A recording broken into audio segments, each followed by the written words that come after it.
Hello all of you, welcome back to my channel. मैं आज आप लोगों के लिए लेकर आ चुकी हूँ एक कलेक्टिव रीडिंग जिसका टॉपिक रहने वाला है कौन है जो आपसे बहुत प्यार करता है, कौन है जो आपको बहुत चाहता है या चाहती हैं।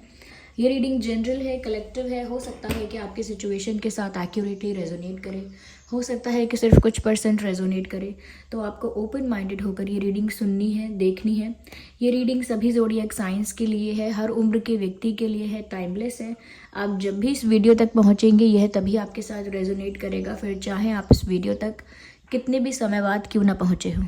ओके, ये रीडिंग जनरल है, कलेक्टिव है, सभी के लिए मैसेजेस आएंगे। तो फिर से कहूँगी एक बार कि ज़बरदस्ती अपने आप को रीडिंग में फिट इन करने की कोशिश मत कीजिएगा। ओके, तो आइए चलिए देखते हैं कि कौन है जो आपसे बहुत प्यार करता है, who loves you a lot.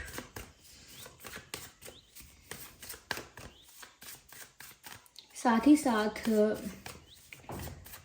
हम देखेंगे कि उनके क्या अल्फ़ाबेट्स हो सकते हैं, उनके नाम में क्या अल्फ़ाबेट्स हो सकते हैं, या उनके नाम का इनिशियल क्या हो सकता है, लेटर।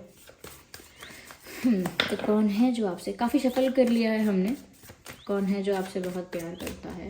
ये पहला कार्ड है which is the death card, और ये कोई नेगेटिव कार्ड नहीं है, so don't get scared of it. And here we have the second card which is page of pentacles, the chariot, nice, and eight of swords. Let's take one more card. Tower card, क्या बात है, death card भी है, tower card भी है, what a combination. खैर डरने की कोई बात नहीं है, स्टिल मैं आपसे यही कहना चाहूँगी कि रीडिंग जो है वो बहुत पॉजिटिव बहुत नेगेटिव ऐसी नहीं है। ये बहुत मिक्स्ड और बहुत मैं कहूँगी बहुत मिले जुली सी उनकी एनर्जी मुझे यहाँ पर लग रही है, जो बहुत नेगेटिव भी नहीं है, बहुत पॉजिटिव भी नहीं है। पहली चीज़ तो ये व्यूअर्स कि ये जो इंसान है, ये दोनों ही कार्ड मुझे ऐसी चीज़ें बता रहे हैं कि इस इंसान की लाइफ में रिसेंटली कुछ एंड हुआ है। टावर का मतलब भी यहाँ पर, टावर कार्ड का भी यही मतलब है कि इनकी लाइफ से ना कुछ एंड हुआ है, कोई ड्रास्टिक चेंज आया है जिसमें इन्होंने बहुत कुछ खो दिया है, या बहुत इनका लॉस हुआ है, या एक बहुत बड़ा झटका लगा है, एक बहुत बड़े लेवल पर इनकी लाइफ में कोई ऐसा चेंज आया है। लेकिन वो चेंज ऐसा है जो इनको पूरी तरह से अनस्टेबल कर देता है, जो इनको, इनकी लाइफ को अप एंड डाउन शेक कर देता है पूरा, ये पूरा इनकी लाइफ को केओटिक और मेसी बना देता है। इस टाइप का एक ड्रास्टिक चेंज इनकी लाइफ में आया हो सकता है। मुझे ऐसा लग रहा है कि इनकी लाइफ में व्यूवर्स इन्होंने किसी अपने को खो दिया है, वो कोई पेट हो सकता है, किसी पेट को खोया है, या विद इन अ ईयर इनकी फैमिली में कोई गुजर गया है, 1 साल के भीतर भीतर ऐसा हो सकता है। 1 साल नहीं तो 1.5 साल के भीतर या 2 साल के भीतर, इससे ज़्यादा नहीं लग रहा।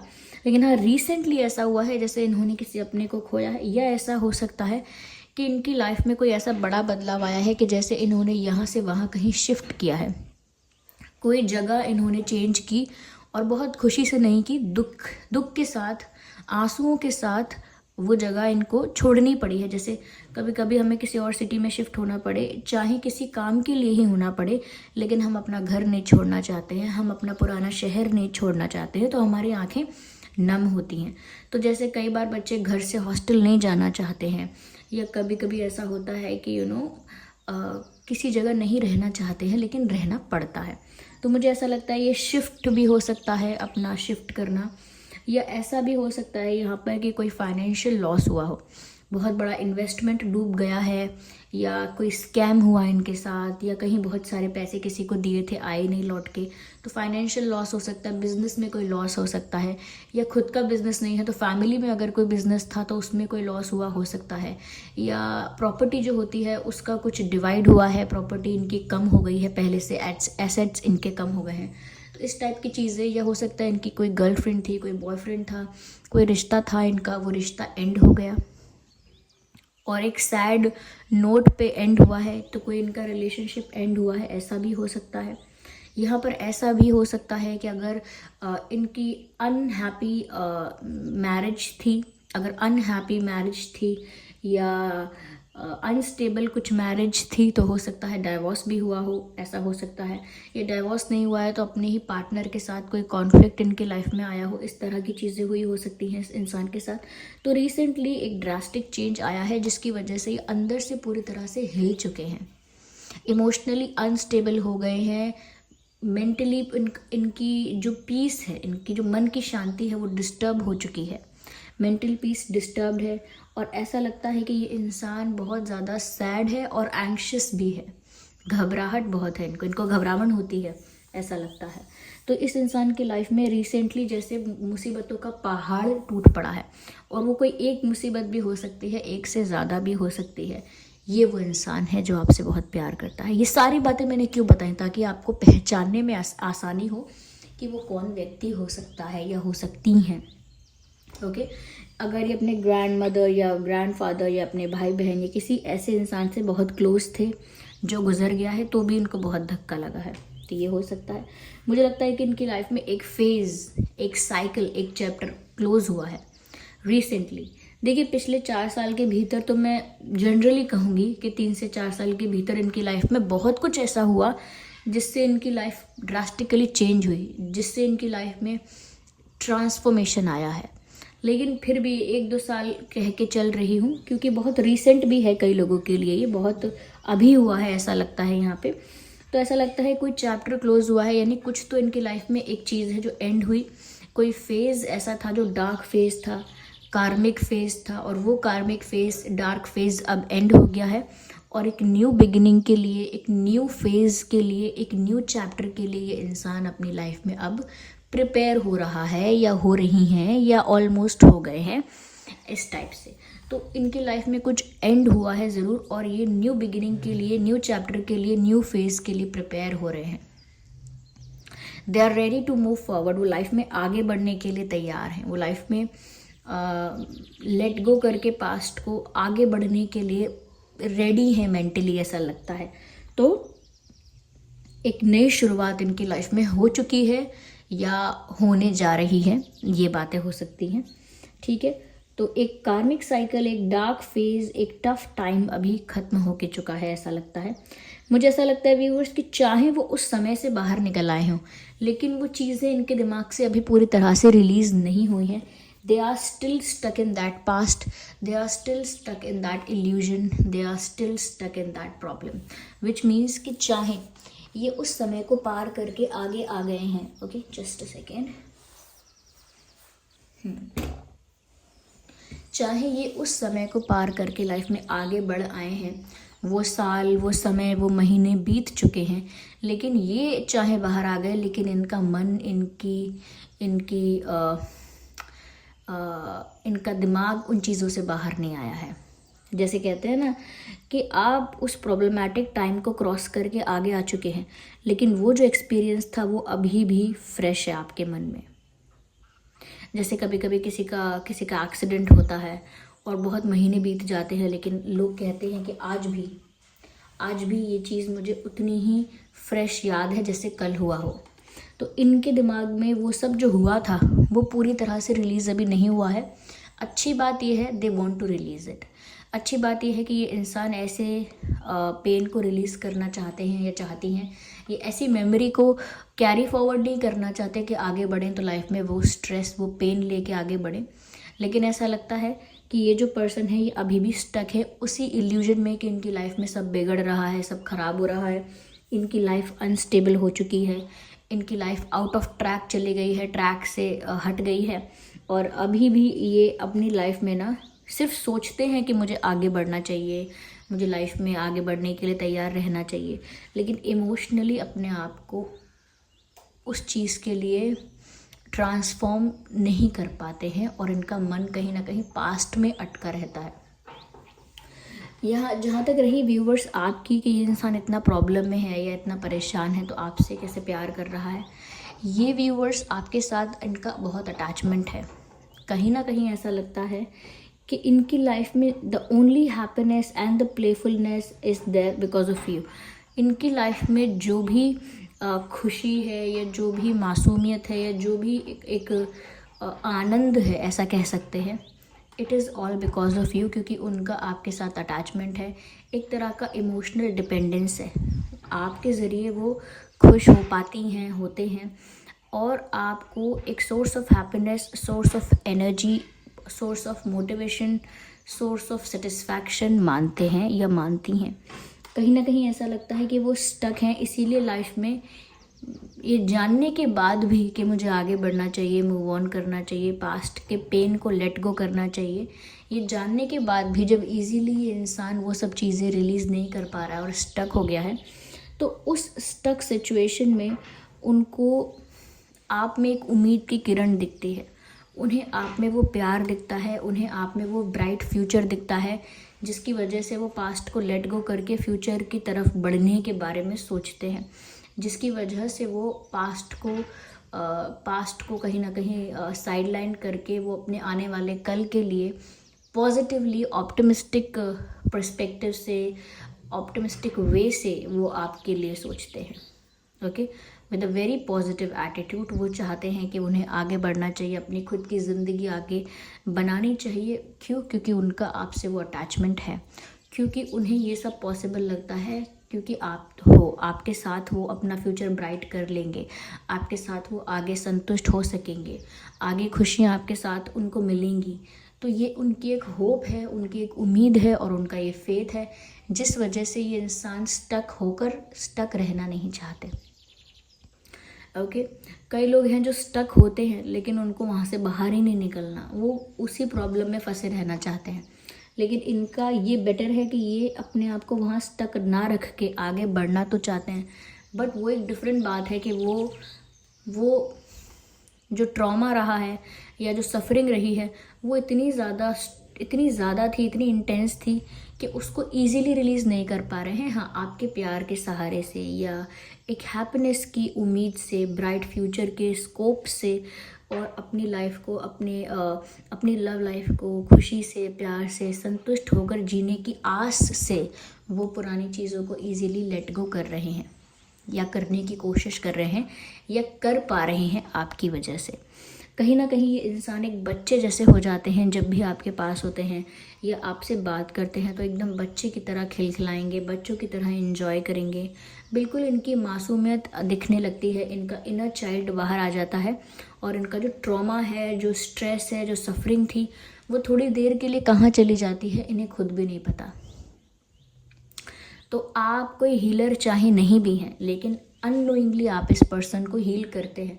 और एक जो ऐसी सोल है जो बहुत हार्ट ब्रोकन है, या हार्ट ब्रोकन भी नहीं है तो बहुत डैमेज्ड है, बहुत इमोशनली बहुत सफ़र कर रही है, ऐसे जो सोल्स होते हैं वो उन आत्माओं की तरफ, उन सोल्स की तरफ नेचुरली अट्रैक्ट हो जाते हैं जो पॉजिटिव हैं, जो पीसफुल हैं, जो काम हैं, जिनका ऑरा बहुत क्लेंस है, क्लीन है।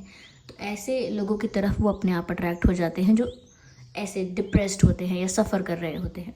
तो ये भी नेचुरली अट्रैक्ट हुए हैं, और इनका जो अटैचमेंट है आपकी तरफ वो भी बहुत नेचुरल है। इनका जो आपके लिए इंटेंशन है, ओके, कि इन्हें आपको लेकर इनका क्या इरादा है, क्या इनकी सोच है, वो सब पॉजिटिव है, वो सब रिस्पेक्टफुल है।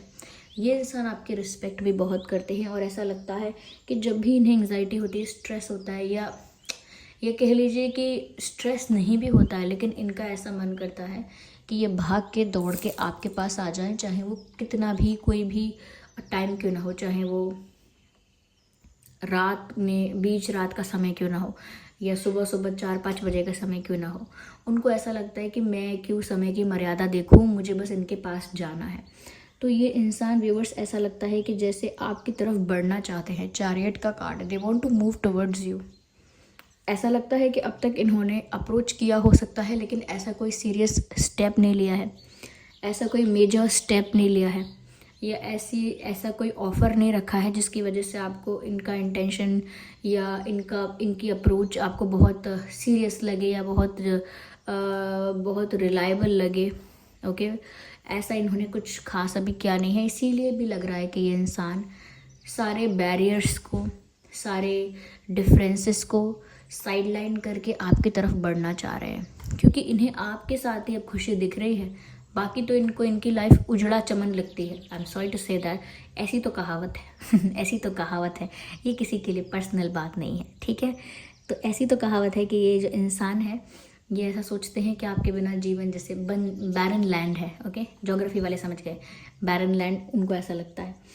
तो वो अब आपकी तरफ बढ़ना चाहते हैं, और ऐसा लग रहा है यहाँ पर एज डिफरेंस है या फिर कास्ट डिफरेंस हो सकता है, कास्ट अलग अलग है, रिलीजियस डिफरेंसेस है, अलग अलग रिलीजन है, कल्चरल डिफरेंसेस हो सकते हैं, आपका कल्चर अलग है उनका अलग है। अगर कल्चरल डिफरेंसेस भी नहीं है तो हो सकता है फैमिली बैकग्राउंड बहुत अलग है, या एज गैप हो सकता है, या किसी चीज़ में तो बहुत डिफरेंसेस है। फाइनेंशियली डिफरेंस हो सकता है कि एक फाइनेंशियली स्टेबल है, एक नहीं है, एक ज़्यादा सक्सेसफुल है, एक ज़्यादा सक्सेसफुल है, एक नहीं है, ऐसा डिफरेंस भी हो सकता है। तो डिफरेंसेस यहाँ पर बहुत है, तभी यहाँ पर ऐसा लग रहा है कि वो सारे डिफरेंसेस को साइडलाइन करके, सारे डिफरेंसेस और बैरियर्स जो भी हैं वो सारे बैरियर्स को भी साइडलाइन करके, सारे रिस्ट्रिक्शंस को तोड़ के they want to come to you, वो आपके पास आना चाहते हैं, आप तक पहुँचना चाहते हैं, and they want to offer you their love. और ये एकदम से शादी की बात नहीं कर सकते, या एकदम से कोई फ्यूचर में साथ रहने की बात नहीं कर सकते, इसीलिए धीरे धीरे एक फ्लर्टेशियस, फ्रेंडली, प्लेफुल वे में आपके साथ अपना बॉन्ड जो है वो डीप करना चाहते हैं, कि जैसे आपके साथ ज़्यादा से ज़्यादा हंसी मजाक होना चाहिए, आपके साथ ज़्यादा से ज़्यादा समय बिताना चाहिए, आपको बहुत बेटर, बहुत अच्छी तरह से जानना चाहिए, आपके लाइक्स डिसलाइक्स, आपका पास्ट, आपका प्रेजेंट, एवरीथिंग, ओके, आपका future goal, what ever it is. तो यहाँ पर पहले वो आपके साथ अपना बॉन्ड ना एक बेस्ट फ्रेंड की तरह डीप करना चाहते हैं, उसके बाद धीरे धीरे वो आगे आपको फ्यूचर में फ्यूचर पार्टनर होने के लिए, लाइफ पार्टनर होने के लिए अप्रोच करेंगे या करेंगी। या तो इनका बचपन हो सकता है व्यूअर्स थोड़ा दुख में बीता है, नहीं तो पिछले 3-4 साल में, 2 साल में इस इंसान की लाइफ में बहुत ड्रास्टिक चेंजेस आए हैं।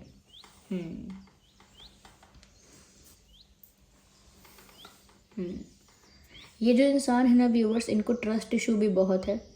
ये आपको प्यार करते हैं, आपकी तरफ अटैचमेंट है, लेकिन डर डर के प्यार करते हैं, धीरे धीरे क्या फूक फूक के कदम रखते हैं। फूक फूक के कदम रखने का मतलब है कि बहुत कैलकुलेटिवली स्टेप लेते हैं कि इन्हें करना चाहिए नहीं करना चाहिए बात, इन्हें मिलना चाहिए कि नहीं मिलना चाहिए, इन्हें रिप्लाई करना चाहिए कि नहीं करना चाहिए, क्योंकि इनको लगता है फिर से अगर इन्हें कोई छोड़कर चला जाएगा या हर्ट कर देगा तो ये अब क्या करेंगे, कैसे संभालेंगे खुद को। तो क्योंकि इनके साथ ऐसा हुआ है, प्रॉब्लमैटिक रही है सिचुएशंस, इस वजह से ये जो इंसान है इसको ट्रस्ट इश्यूज़ हैं। ये ज़्यादातर इंसान डिफेंसिव रहेगा।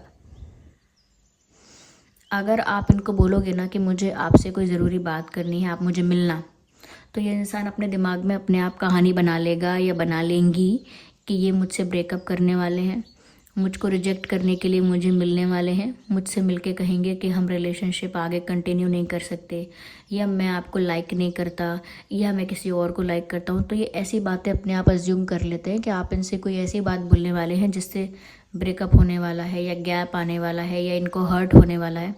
तो ये भी अपने आप को ऑटोमेटिकली प्रिपेयर कर लेते हैं, ठीक है, इससे पहले ये मुझे छोड़े, इससे पहले ये मुझसे ब्रेकअप करे, मैं ही इसको रिजेक्ट कर दूँगा, या मैं ही इनसे ब्रेकअप कर लूँगी, या मैं ही इनको इग्नोर करूँगा, इनके कॉल को, मैं ही इनकी लाइफ से गायब हो जाऊँगा, इससे पहले ये मुझे इंसल्ट करें, मुझे रिजेक्ट करें, मैं ही डिसअपेयर हो जाऊँगा, या मैं ही इनसे बात नहीं करूँगा। तो जब ये बात नहीं करें, डिसअपेयर हो जाए, गायब हो जाए, तो आपको समझना है कि ये इंसान ना डरते भी हैं कि आप इनको कहीं हर्ट ना करें, आप इन्हें कहीं छोड़ के ना जाएं, या आप इनसे कहीं ब्रेकअप ना करें। तो ये सामने से सब कुछ करके चलते हैं, सामने से बोलेंगे कि अरे नहीं ऐसा नहीं हो सकता, अरे नहीं मैं नहीं मिल सकती, अरे नहीं मैं नहीं आ सकता, मैं नहीं बात कर सकती, अरे मैं रिप्लाई नहीं कर रही, मुझे नहीं करना। तो वो क्या है, वो इनका डर है बस कि आप करो इससे पहले ये करे। बहुत लोग ऐसा करते हैं कि जब भी उनको लगता है सामने वाला इंसान मुझे डिच करने वाला है, चीट करने वाला है, वो पहले से उसे छोड़ देते हैं डर के मारे, क्योंकि वो अज्यूम कर लेते हैं कि सामने वाला इंसान ऐसा ही करेगा। देखिए रीडिंग सभी ज़ोडिएक साइंस के लिए है, आपका और उनका कोई भी ज़ोडिएक साइन हो सकता है। फिर भी मैं कहूँगी एयर साइन, अर्थ साइन ज़्यादा प्रोमिनेंट है, एयर एंड अर्थ, ओके। तो वो एयर साइन हो सकते हैं, अर्थ साइन हो सकते हैं, कई लोगों के लिए फायर साइन हो सकते हैं। ओके, क्योंकि मुझे काफ़ी फायर और पैशन यहाँ दिख रहा है, इसीलिए फायर साइन भी यहाँ पर है। आइए देखते हैं कि उनके नाम में ना क्या अल्फ़ाबेट्स हो सकते हैं, स्पेशली उनके लिए देख रहे हैं ना alphabets.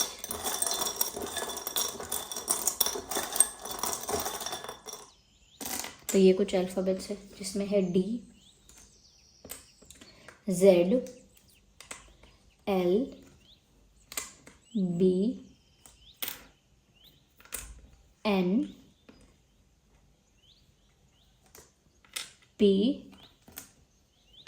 G, U, K. So D, Z, L, B, N, P, G, U, K, ये कुछ अल्फ़ाबेट्स हैं जो उनके नाम में हो सकते हैं या आपके नाम में भी हो सकते हैं, पर स्पेशली उनके नाम के लिए निकाले हैं हमने। ओके, तो आई होप आपको ये समझने में हेल्प मिली हो कि कौन है अल्फ़ाबेट्स की मदद से कि कौन हो सकता है वो इंसान। यहाँ पर कुछ इंपॉर्टेंट डेट्स मुझे दिख रहे हैं, हो सकता है ये उनका डेट ऑफ बर्थ हो या उनका बर्थ मंथ हो। 6, 16, 26 ये आपका डेट ऑफ बर्थ या डेट ऑफ बर्थ या बर्थ मंथ हो सकता है, यानी जन्म का महीना या जन्म की तारीख आपकी या उनकी हो सकती है। 6, 16, 26, 3, 13, 23, 8, 18, 28, 7, 17, 27, 1, 11, 21, 31 ये डेट्स हो सकते हैं। मंथ यहाँ पर जुलाई हो सकता है, जुलाई, जनवरी, नवंबर, अगस्त एंड अप्रैल हो सकता है, एंड जून हो सकता है, जून एंड जुलाई ऑल्सो, यस। मार्च भी हो सकता है। तो ये कुछ महीने हैं जिसमें आपका या उनका जन्मदिन हो सकता है। आई होप ये रीडिंग आपके लिए हेल्पफुल और रिलेटेबल रही है। अगर इस रीडिंग ने आपको थोड़ा भी गाइड किया है, वीडियो को लाइक ज़रूर करें, कमेंट करके बताएं कितने % आपकी सिचुएशन से रेजोनेट करती है। और चलिए मिलते हैं अगली रीडिंग में, तब तक के लिए bye bye family, bye bye angels, love you all, bye bye.